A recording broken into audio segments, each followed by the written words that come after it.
যেই কথা এজাহার এবং চার্জশিটে মামলার আইও বাদী এবং তদন্তকারী কর্মকর্তা উল্লেখ করেছিলেন, আজকের রায়ের মাধ্যমে এটা প্রমাণিত হলো যে এই মামলাটা ভুয়া মামলা ছিল।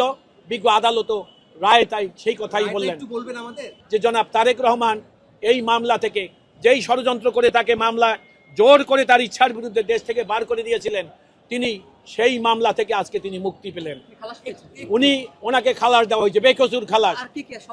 জি, যারা যে 8 জন আসামি, জনাব বাবর তাকেও খালাস দিয়েছে, জনাব নুরুদ্দিন আহমেদ অপু তাকে খালাস দিয়েছে, এবং অন্যান্য আইনজীবী অন্য আসামি যারা ছিলেন তারা। এটা ওই হত্যা মামলাকে কেন্দ্র করে ঘুষ লেনদেনের মামলা ছিল। এটা জনাব তারেক রহমানকে অন্যায়ভাবে ওই 11 সরকার ফাঁসানোর জন্যই এই মামলায় যেভাবে আমি বর্ণনা করলাম সেইভাবে তৈরি করেছিল। বিজ্ঞ আদালত তার রায় এইভাবে আদেশ দিয়েছেন। আর বিজ্ঞ আদালত বলেছেন যে তার আদালতে দুদক 15 জন সাক্ষী উপস্থাপন করেছেন। আমি 15 জন সাক্ষীর বক্তব্য বিচার বিশ্লেষণ করে দেখলাম যে এই মামলাটি মিজারাবল্লী ফেল করেছে দুদক প্রমাণ করতে।